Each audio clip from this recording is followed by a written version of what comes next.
abre aí o microfone, Vinícius, e faz uma oração pedindo a bênção de Deus. Ok, tá me ouvindo? Sim. Senhor, nosso Deus, Pai querido, amado, louvamos o nome do Senhor, ó Pai. O Senhor que é o único Deus, único merecedor de toda honra, toda glória, toda exaltação, todo louvor. Te agradeço, Pai, por esse momento de escola dominical que estamos tendo, esse momento que podemos, mesmo que de longe, ver irmãos tão queridos, irmãos tão amados, que a gente lembra nas orações, mas ver é tão bom, Pai. Muito obrigado por esse momento de comunhão, diferente, mas uma comunhão, Pai. Muito obrigado por isso. Peço, Deus, que neste momento o Senhor possa estar iluminando a vida do Edme e da Betsy, para estar nos passando, Deus, ensinamentos da palavra do Senhor, que todos possamos, ó Deus, tirar as dificuldades de entendimento, as dificuldades de distrações, e que o seu Espírito Santo, ó Deus, possa nos ajudar, nos iluminar, para que possamos crescer espiritualmente, ó Pai, no Senhor Jesus. Muito obrigado por este momento. Peço que esteja com todos nós, nossas famílias, ó Pai. Em nome de Jesus. Amém.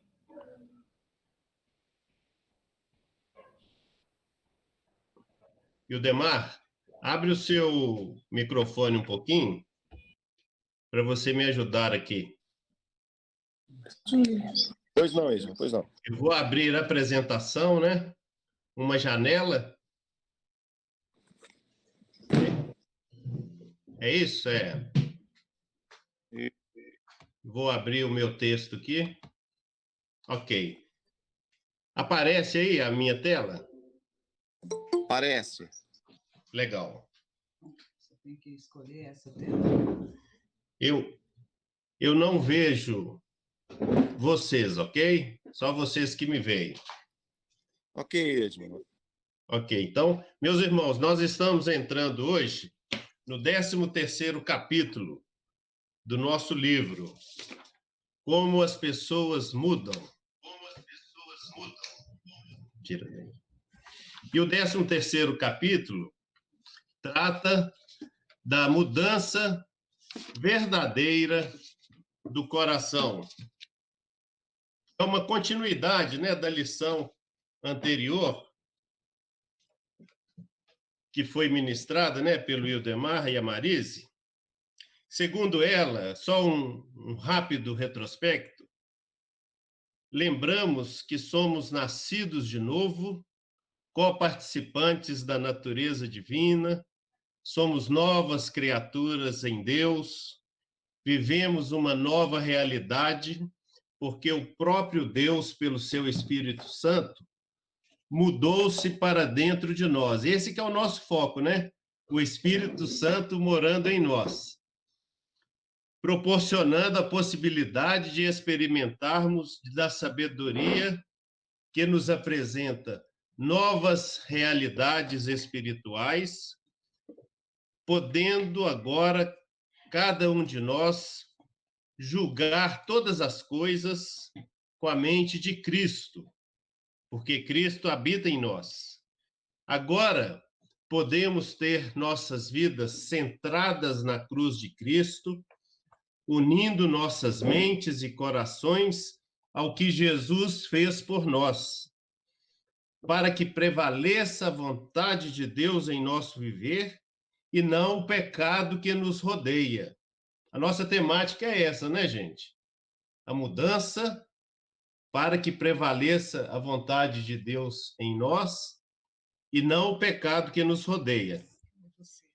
Da forma como Cristo entregou-se na cruz em meu favor, eu também devo colocar a vontade de Deus em primeiro lugar na minha vida, em vez de buscar o meu conforto, que foi o destaque, né, do Ildemar.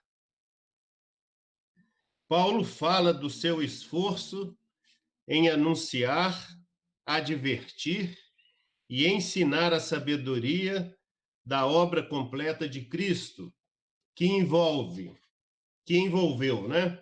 Glória de Cristo, encarnação, sofrimentos, obediência, morte, ressurreição, ascensão, intercessão por nós atual e esperamos ainda, né, a volta gloriosa do Senhor Jesus. Como nosso substituto, com todos os benefícios decorrentes dessa obra completa.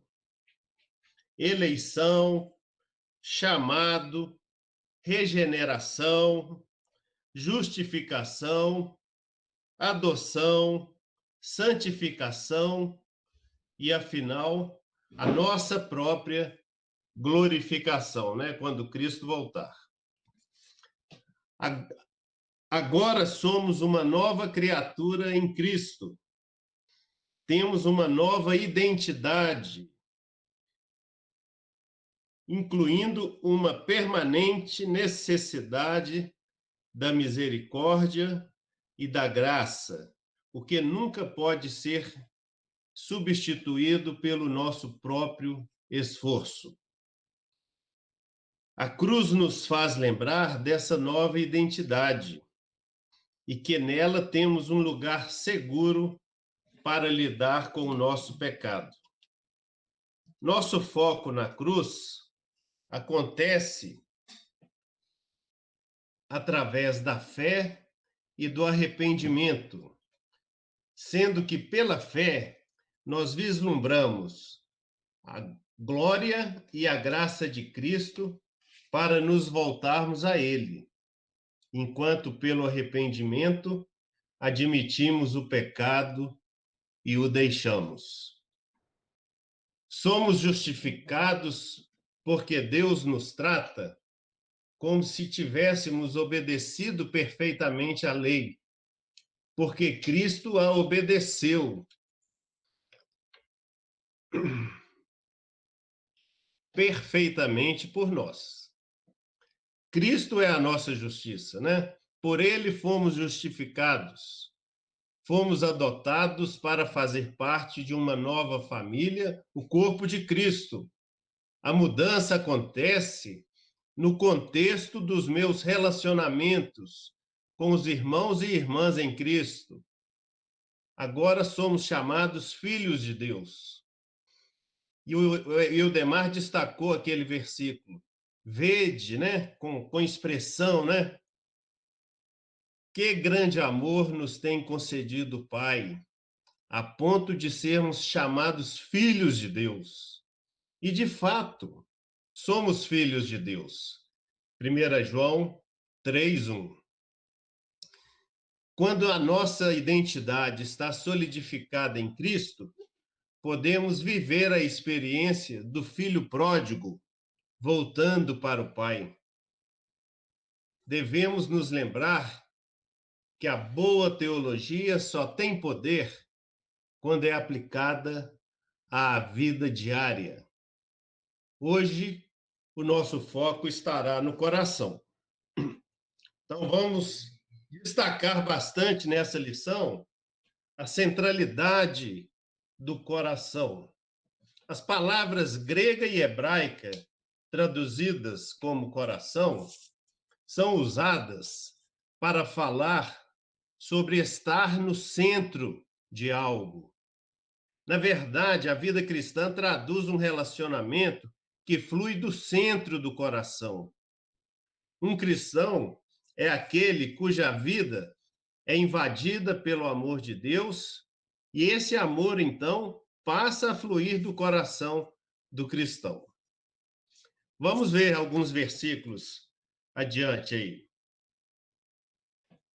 Lê pra gente aí, Ildemar, abre o som aí.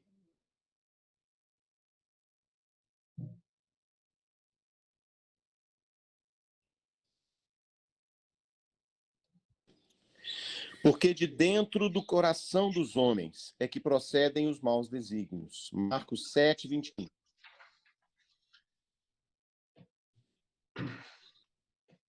Ora, aquele que é poderoso para fazer infinitamente mais do que tudo quanto pedimos ou pensamos, conforme o seu poder que opera em nós.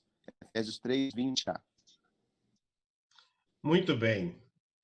Nesse versículo aí, ó, quando oramos, né? Quando colocamos diante de Deus a nossa vida, Deus pode nos responder infinitamente mais. A Bíblia fala que a gente nem ora como convém, né? Mas Deus conhece o nosso coração e Ele pode nos atender muito além, né, daquilo que pedimos ou que apenas pensamos, nem expressamos, mas Deus conhece o nosso pensamento, conforme o seu poder que opera em nós. Eu e Beth, né, tivemos a experiência de comprar o nosso apartamento onde moramos e ela tinha, né, alguns pontos que para ela era importante que o apartamento tivesse. E eu buscava outros pontos que eu achava que para mim era importante. E a gente encontrou, né, um apartamento que atendeu aquilo que a Beth queria e aquilo que eu desejava. Então, assim, Deus foi bondoso conosco no sentido, né, que a gente não pediu, né, todas essas coisas, né, em oração. Pedimos para Deus orientar a nossa compra. Mas pedimos que ele nos desse o apartamento que ele queria para nós, e que colocasse no nosso coração aquilo que ele queria para a gente, né? é isso aí. E Deus nos deu, né, atendendo aqueles desejos do coração da Betsy e do meu coração. Olha aí esse próximo versículo. Lê para a gente, Betsy. Porque o Senhor esquadrinha todos os corações e penetra todos os desígnios do pensamento. Crônicas 28, 9b. Esse texto é muito... Segunda Crônicas. É o segundo livro de Crônicas. 28, 9b. Esse texto aí é muito importante para nós, gente. Olha, porque o Senhor esquadrinha até os desígnios do pensamento, aquelas ideias distantes do nosso pensamento, né? O Senhor conhece todas elas. A gente rejeita ou a gente abre espaço para elas, né? Mas o Senhor conhece cada uma delas para nós, né? A diferença acontece quando recebemos o Espírito Santo, que passa a habitar em nossos corações. Vamos ver o versículo seguinte. Lê para a gente aí, Daniela.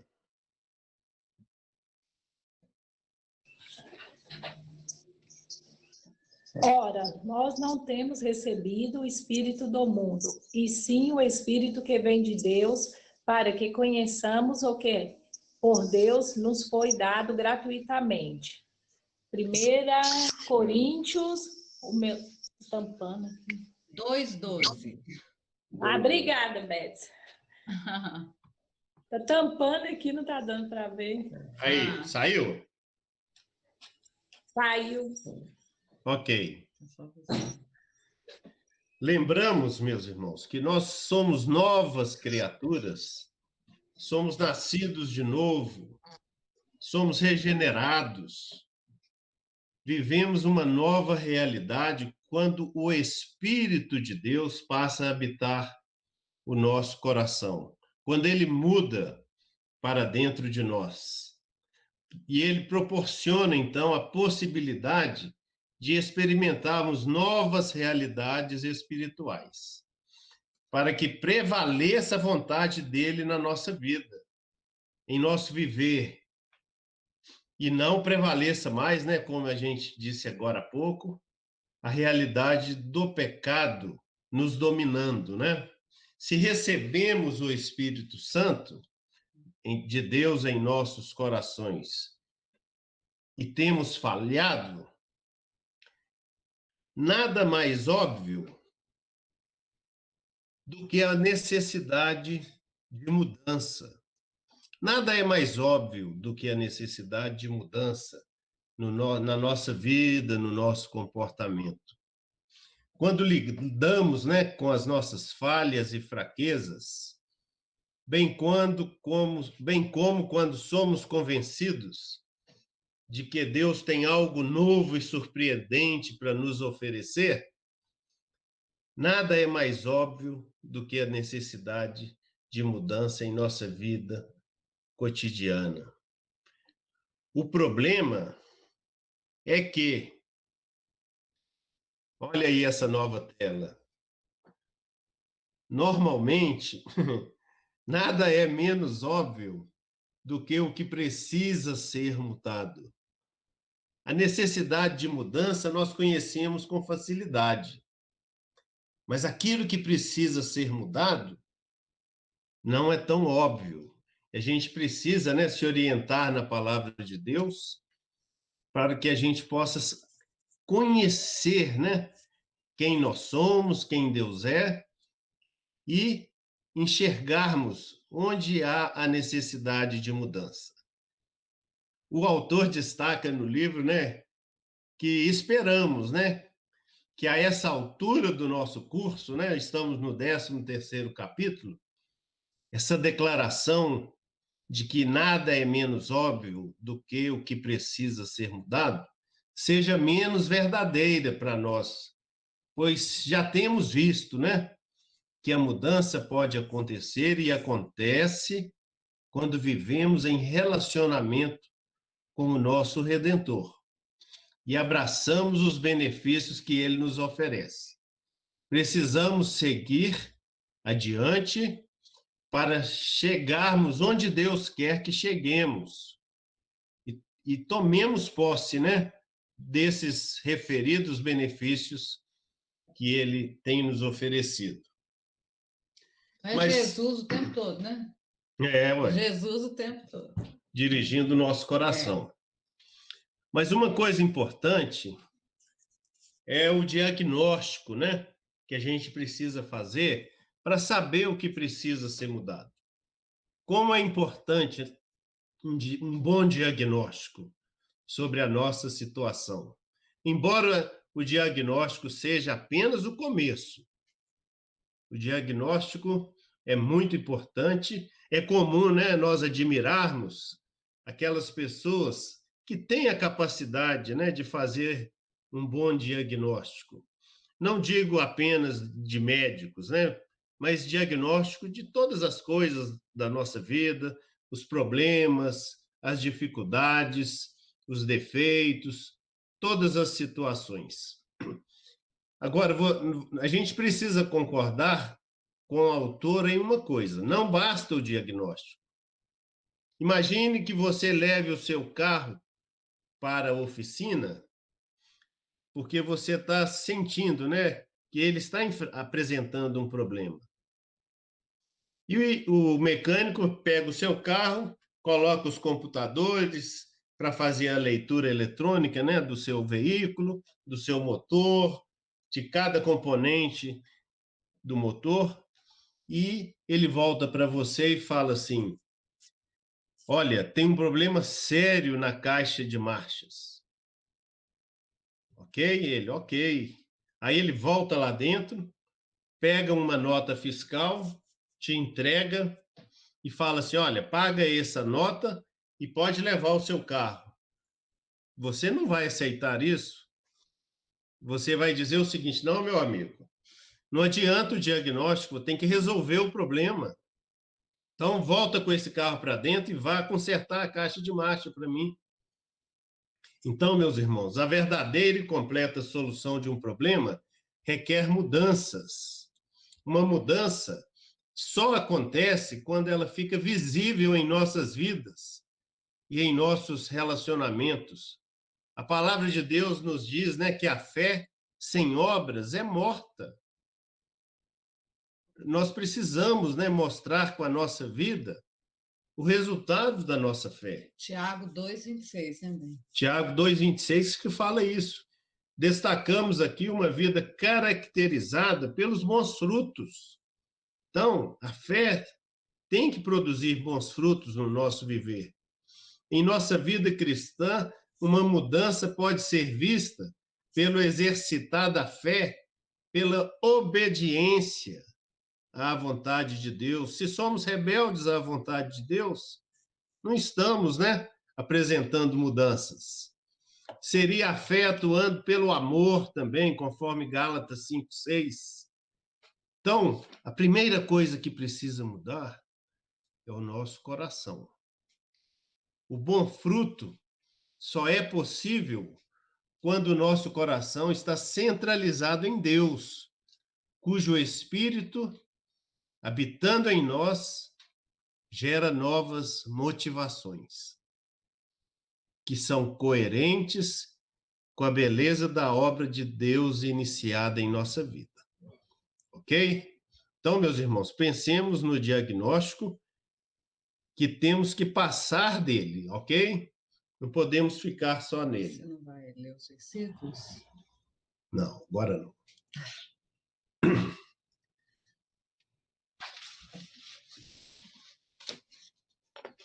Segundo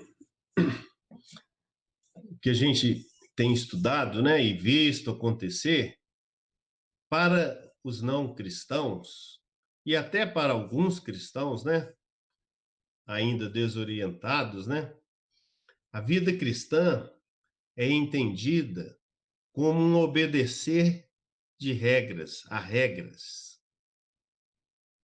Na verdade, a vida cristã, a gente já disse, né, deve traduzir um relacionamento que flui do coração.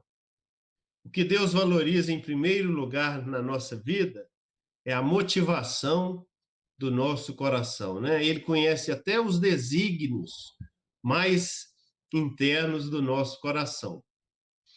Em segundo lugar, Deus se preocupa com o nosso testemunho, com o nosso comportamento, ou seja, com a mudança que se faz visível na nossa vida.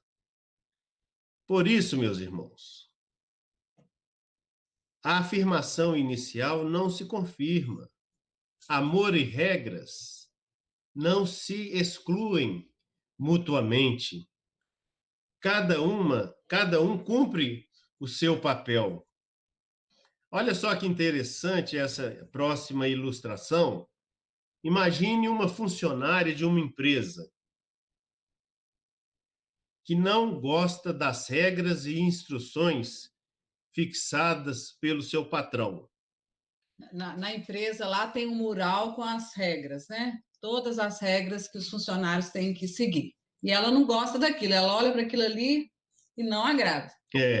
Ela nem conhece o patrão dela. Ela nem costuma vê-lo no trabalho. Ela vê a porta lá do escritório dele e na frente do escritório tem um mural com essas regras.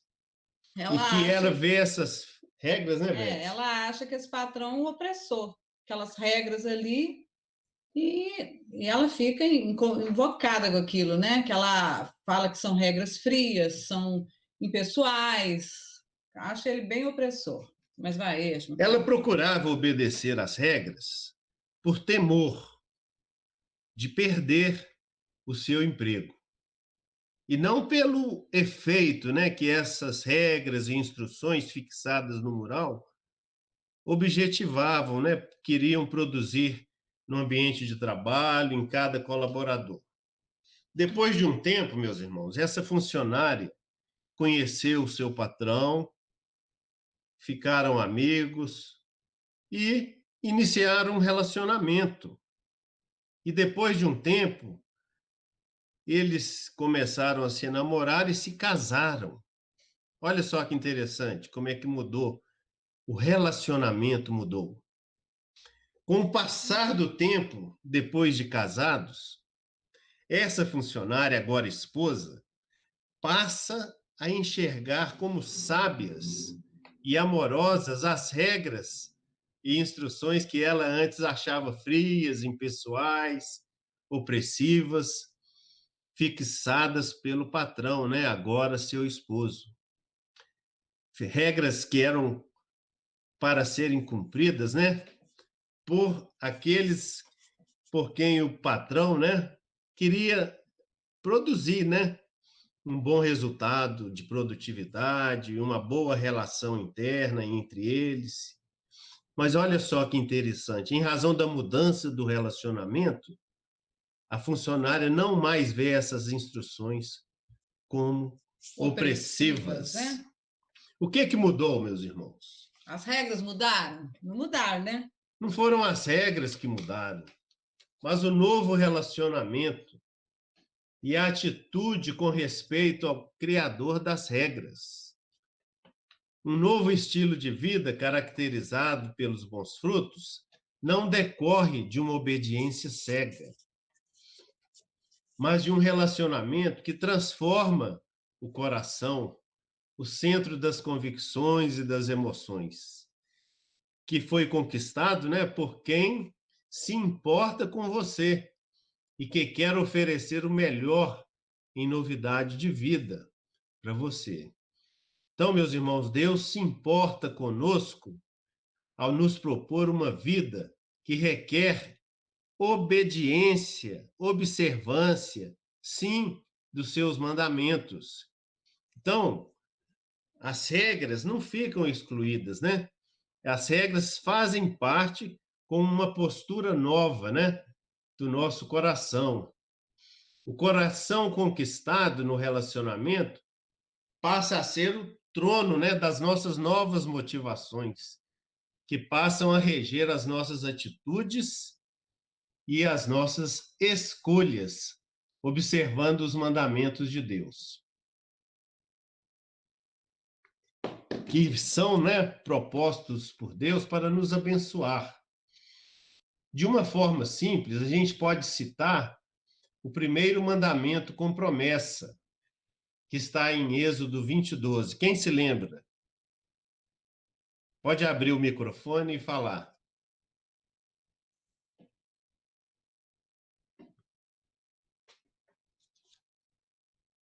Vamos lá, eu vou falar então.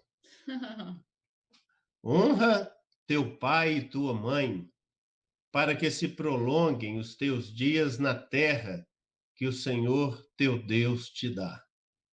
É fácil, né, meus irmãos, extrair do mandamento, além da promessa específica, né, o aspecto de proteção ao filho. É razoável, né, admitirmos que os pais normalmente prescrevem aquilo que vai fazer bem, aquilo que vai proteger o filho. Esse tipo de prescrição contribui, né, para você aproveitar melhor os dias que o Senhor teu Deus te dá, né? Então as regras são sábias, segundo a sabedoria do nosso Deus, para o nosso bem. Então, ser cristão é produzir bons frutos, né? Pela fé, para fazer a vontade de Deus. Para fazer essa vontade de Deus é necessário um coração de obediência. A verdadeira obediência nasce de um coração transformado. Jesus, quando estava entre nós, né, reagiu à pressão dos mestres da lei, dizendo que a verdadeira obediência nasce de um coração transformado. Jesus, então, meus irmãos, no texto que nós vamos ler, enfatiza a centralidade do coração. Vamos ver aí o texto de Marcos 12, 28 a 31. Lê para a gente, Betsy. Chegando um dos escribas, tendo ouvido a discussão entre eles, vendo como Jesus lhes houvera respondido bem, perguntou-lhe: Qual é o principal de todos os mandamentos? Respondeu Jesus: O principal é: Ouve, ó Israel, o Senhor, nosso Deus, é o único Senhor. Amarás, pois, o Senhor teu Deus de todo o teu coração, de toda a tua alma, de todo o teu entendimento e de toda a tua força. O segundo é: amarás o teu próximo como a ti mesmo. Não há outro mandamento maior do que estes. Marcos 12, 28 a 31. Jesus focaliza, né, meus irmãos, o coração e enfatiza, né, os 3 primeiros mandamentos, né, que foi tema de lição anterior, né? Amar a Deus acima de todas as coisas, não ter outros deuses, né? Guardar o sábado. Então, olha, Deus quer que a gente focalize, né? A gente faça a vontade dele, colocando ele em primeiro lugar na nossa vida. Por isso que a consagração verdadeira começa no coração. Esse é o foco da nossa lição hoje, né? Então o texto fala assim: de todo o teu coração, de toda a tua alma, de todo o teu entendimento, de toda a tua força. É um relacionamento, né, que a palavra de Deus equipara ao casamento, recheado de compromisso, propósitos, demonstrações de amor, de sacrifício, cheio de esperança. Já vimos que Deus usa a figura do casamento para identificar o relacionamento de Cristo com a sua igreja, um relacionamento pessoal, intensamente pessoal, para com os seus filhos. E essa figura, né, do casamento, né, nos ajuda a compreender por que obedecemos aos mandamentos de Deus e por que procuramos ter uma vida de compromisso e uma vida de santidade, porque Cristo está imperando no nosso coração. Vamos adiante aí. Olha só que importante. Alguém quer falar alguma coisa? O Senhor, porque o Senhor não vê como vê o homem. O homem vê o exterior, porém o Senhor o coração. Outra lição importante para este estudo é analisar o texto de 1 Samuel 16, de 1 a 13. Depois de Saul ter desagradado o Senhor no seu reinado, Samuel é enviado à casa de Jessé para ungir com óleo um de seus filhos para suceder a Saul. Passou pelo profeta Samuel cada um dos filhos de Jessé que estavam por ali. E o Senhor falou, né, para Samuel: olha, não é nenhum desses aí não.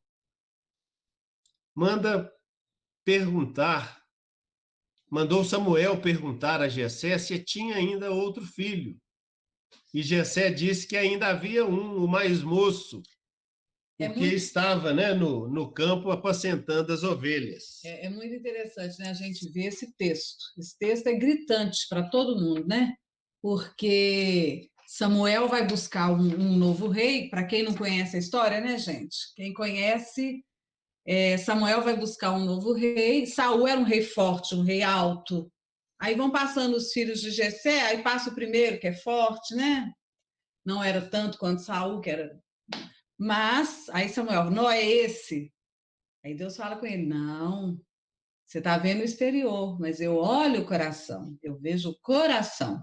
Então vai passando filho por filho. Eu fico imaginando essa cena, o que passava na cabeça de Samuel, né? Aí acabaram os filhos, mas cadê? Não tem mais filho, não? Aí ele fala, né, que tem o Davi, e a surpresa é olhar como que Davi é totalmente diferente, né, fisicamente, e Deus vê o interior, né? Jessé mandou chamar Davi, né, que estava no campo, e foi Davi, o mais novo, né, que foi ungido com óleo sobre a cabeça na presença dos seus irmãos. O Senhor, né, como a gente viu naqueles versículos iniciais, conhecia o coração de Davi e por isso o escolheu para ser rei. O texto também fala que daquele dia em diante, o Espírito do Senhor apossou-se de Davi. Então, o Espírito do Senhor passou a fazer parte de uma forma especial, né, do coração de Davi. Nós sabemos, né, que o Espírito Santo de Deus não habitaria em um coração soberbo, como era o coração de Saul. Davi, mais tarde, escreveu, meus irmãos, o Salmo 139, e eu queria destacar os versículos 23 e 24. Estão na tela. Sonda-me, ó Deus, e conhece o meu coração. Prova-me e conhece os meus pensamentos. Vê se há em mim algum caminho mau e guia-me pelo caminho eterno. Então, com o Espírito Santo no coração de Davi, Davi era um homem segundo o coração de Deus, muito diferente de Saul. Paulo, quando fez aquele discurso lá na sinagoga, né, em Antioquia, ele declarou em Atos 13, 22, falando, né, do que Deus fez, né, na vida do povo que ele estava preparando, da sua igreja. Então ele relata assim: achei Davi, filho de Jessé, homem segundo o meu coração, que fará toda a minha vontade. Então, quando o Espírito Santo de Deus reina no coração, nós temos um coração que pode ser segundo, né, o coração do nosso Deus. Um coração que vai procurar fazer a vontade do nosso Deus. O texto denota um coração humilde, um coração com abertura para a ação do Espírito Santo, aberto ao arrependimento e aberto a uma postura de confissão. Você também, Davi também pede, né, orientação para que seja afastado o pecado e seja produzido bom fruto, com repercussão eterna na sua vida, quando ele fala: olha, afasta de mim algum caminho mau e guia-me pelo caminho eterno. Então, humildade para arrependimento, para confissão e abertura, né, para afastar o caminho mau e orientação para seguir no caminho eterno, né? Davi fez isso várias vezes, né? Quando ele pecou, ele se voltava para Deus e confessava o seu pecado. Isso que é ter um coração segundo Deus. Muito bem. Ainda no Velho Testamento, vamos ler esse texto aí, ó. Ezequiel 36, 24 a 28. Lê, Beto, para a gente. Tomar-vos-ei de entre as nações, e vos congregarei de todos os países, e vos trarei para a vossa terra. Então aspergirei água pura sobre vós, e ficareis purificados. De todas as vossas imundícias e de todos os vossos ídolos vos purificarei. Dar-vos-ei coração novo, e porei dentro de vós espírito novo. Tirarei de vós o coração de pedra, e vos darei coração de carne. Porei dentro de vós o meu espírito, e farei que andeis nos meus estatutos. Guardeis os meus juízos e os observeis. Habitareis na terra que eu dei a vossos pais.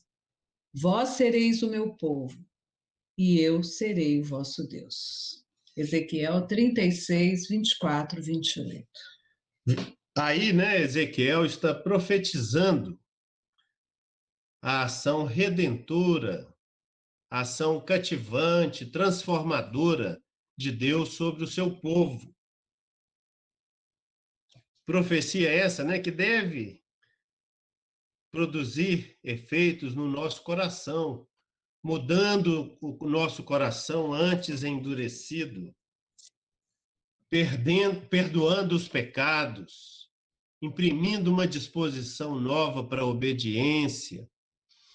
Tudo isso, meus irmãos, se cumpre em Jesus, através do convite, né, irrecusável para entregarmos a nossa vida a Cristo, recebendo o seu Espírito e inclinando nossa vontade à vontade de Deus e passando, né, nós a fazer parte de um povo e também aguardando uma habitação eterna. É uma profecia completa, né, do que Deus está propondo para cada um de nós.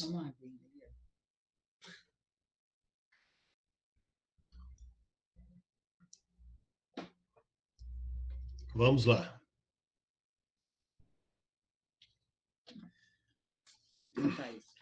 Já o apóstolo Paulo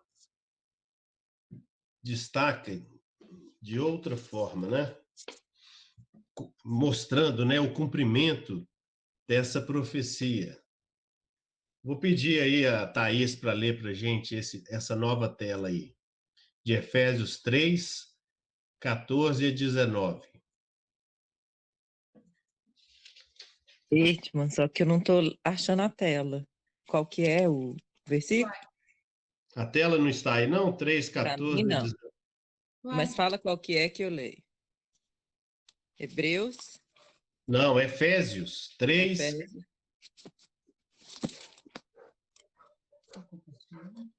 Os outros estão vendo a tela?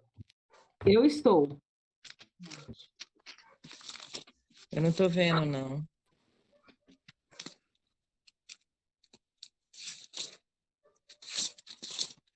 Efésios 3. 14 a 19. Ok. Por essa causa, me ponho de joelhos diante do Pai, de quem toma o nome toda a família, tanto no céu como na terra, para que, segundo a riqueza da sua glória, vos conceda que sejais fortalecidos com poder, mediante o seu Espírito no homem interior. E assim habite Cristo no vosso coração pela fé, estando vós arraigados e alicerçados em amor, a fim de poderdes compreender com todos os santos qual é a largura e o comprimento e a altura e a profundidade, e conhecer o amor de Cristo, que excede todo entendimento, para que sejais tomados de toda a plenitude de Deus. Ora, aquele que é poderoso para fazer infinitamente mais do que tudo quanto pedimos ou pensamos, conforme o seu poder que opera em nós, a ele seja a glória na igreja e em Cristo Jesus, por todas as gerações, para todos sempre. Amém. Ok, eu coloquei aí um pouquinho menos, né? Ô, Thaís, você está vendo agora ou não? Não, continuo não vendo. Você clica na tela. Você clicou na foto aí na tela que estava com a gente, com o Esmo, na verdade, né? Sim, sim. E você viu outras telas? Não, só estou vendo vocês. Ah, tá, ok. Como é que faz para você Mas voltar aí? os outros estão me vendo a tela aí. Eu queria destacar, meus irmãos, desse texto, né, que o Espírito Santo, né, reinando no nosso coração, ele é Cristo, né, habitando em nós, e dessa forma a gente pode vir a conhecer qual é a largura, qual é o comprimento, né? Qual é o plano de Deus para nós? Quais são os benefícios, né, que Deus quer nos mostrar para nós tomarmos posse ao conhecermos, né, o amor de Cristo, amor esse que excede todo o entendimento. E assim, né, a gente viver, né, mais na plenitude da vontade de Deus em nós. Paulo aí vê Cristo como cumprimento de todas as promessas do Velho Testamento. Jesus nos reconciliou com Deus por obedecer perfeitamente os mandamentos do Pai. Obedeceu de coração, né? Quis fazer a vontade do Pai. Jesus sofreu a penalidade que nós merecíamos, nós, os transgressores da lei. Jesus não, Jesus cumpriu a lei perfeitamente. E Jesus enviou o Espírito Santo, que vem dar àquele que crê um novo coração. Então, é a centralidade do coração, né? Que a gente está destacando. E ele quer escrever a lei no nosso coração, para que isso seja um cumprimento natural da vontade de Deus. Porque se ela estiver escrita no nosso coração, vai fluir do nosso coração naturalmente querer fazer a vontade de Deus. E quando essa vontade, está no nosso coração, já registrado, né, como Deus quer fazer conosco, um novo poder e desejo de obedecer aos mandamentos de Deus torna-se realidade na nossa vida. Tanto o desejo quanto a condição, né, de realizar essa vontade. Eu queria, meus irmãos, encerrar a nossa lição com esse fechamento aí do apóstolo Paulo, né? Clica nessa aqui, estão os outros slides aparecendo. Isso, não é. Aí.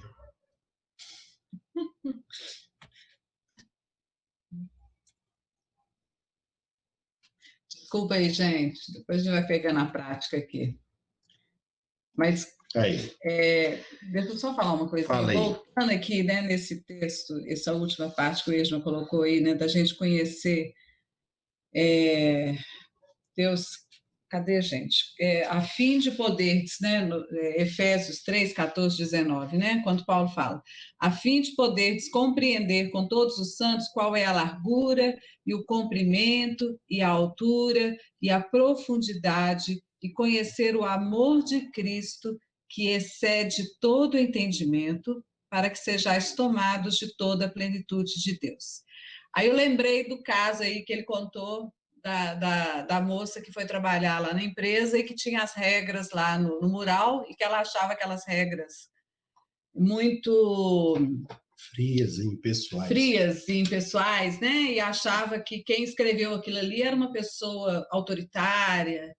E quando ela começa a desenvolver um relacionamento com essa pessoa e conhece essa pessoa mais profundamente, ela tem um olhar totalmente diferente, né, para aquilo tudo.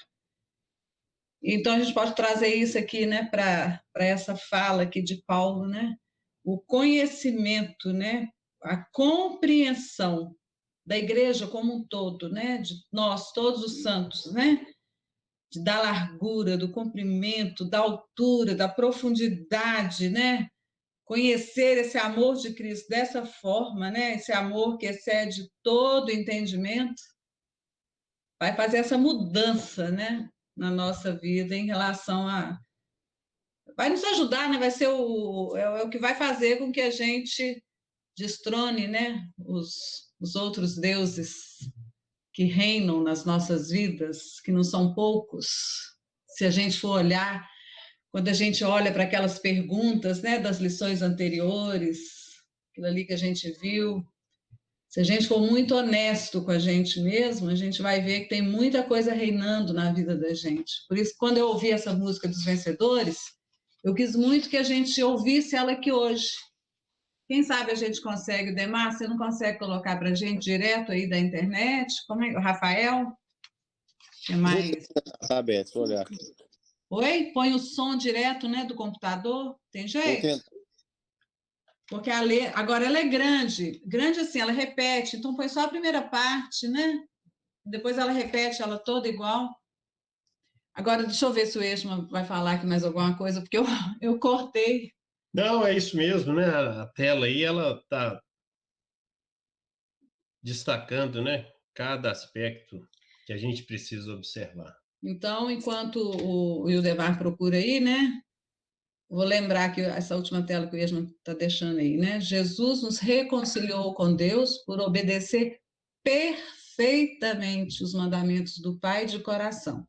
A gente não dá conta jamais, né? Então é em Jesus mesmo, porque ele foi perfeito na obediência dele e foi uma obediência em amor, por amor. Jesus sofreu a penalidade completa, né, que nós merecíamos como transgressores da lei.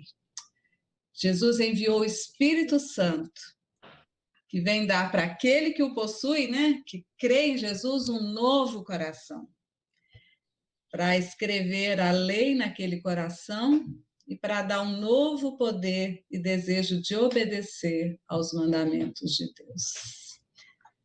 Muito bem, gente. E aí, Udemar?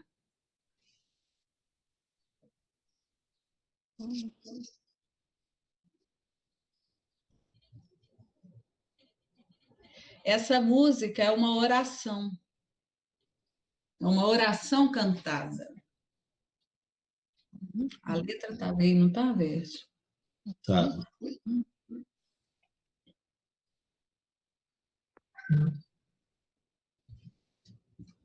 Vamos fazer uma oração enquanto o Ildemar tenta encontrar a música aí. Agradecendo a Deus, né, por todas essas palavras, né, bíblicas, né, que nós passamos por elas. E que Deus possa fazer uma obra, né, no nosso coração, uma obra que mude, né, o nosso viver, que complete o nosso viver. Beth, você está me ouvindo? Estou. Eu coloquei aqui, mas parece que está baixo, não estou entendendo bem por quê. Vocês ouviram alguma coisa? Não. Então o Ildemar vai tentar de novo. Tá bem? Ó, tô colocando. Começou, vocês estão ouvindo? Não. Na dica. Não. Tá saindo só para mim. Que pena. Gente, mas procurem baixar. Eu acho ela muito bonita, essa letra. Assim, ela é simples, pequena, né? Que pena. Canta só. Canta aí, Ildemar. Oi, Edmar. Tua vida em minha vida. Liga aí, deixa eu ver se não dá. Só um pouquinho. Cadê ela? Conforme Aí, ó, lugar, viu? não dá. Da microfonia. Tá, Marisa, voltei. Betsy, Oi. o Ildemar vai tentar cantar sem instrumento. Tá. Vocal. Então vamos orar com o Ildemar enquanto ele canta, porque é uma oração, gente. Deixa eu tentar, então. Eu vou cantar. Estou inventando moda? Desculpa. Tá, vou tentar. Diz assim, ó.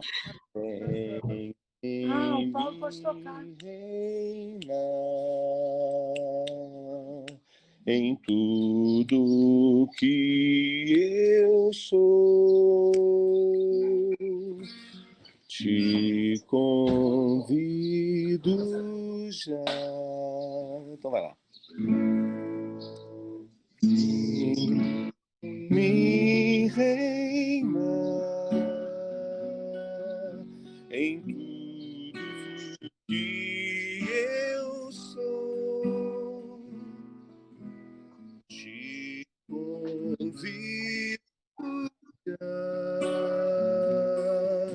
a governar a minha vida, que meus atos e palavras possam expressar amor, que haja sempre em minha boca um contínuo louvor em gratidão por tua vida em minha vida, por tua vida em minha vida.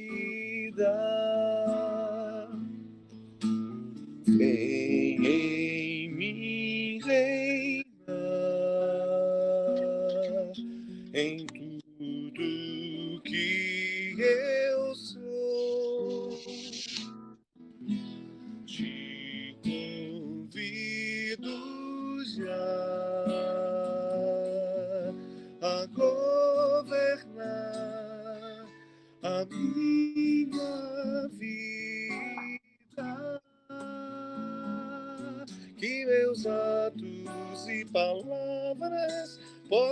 expressar amor, que haja sempre em minha boca um contínuo louvor em gratidão por tua vida em minha vida, por tua vida em minha vida.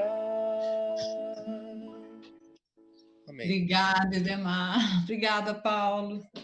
Muito bem. Eu vou pedir a Jaqueline, para nos despedir agora com uma oração. Santo e bendito Deus, nós, ó Deus, nos prostramos, ó Pai, diante do teu santo trono de graça, Senhor. Louvando a Deus pelo que tu és, Senhor, Deus santo, soberano, sustentador, mantenedor, criador do universo, Senhor. Para onde, ó Deus, fugiremos nós, senão para debaixo das tuas asas, para que, em ocasião oportuna, Senhor, o Senhor, mediante a tua graça, vai operando em nós, tanto querer quanto efetuar, Senhor Deus, segundo a tua vontade.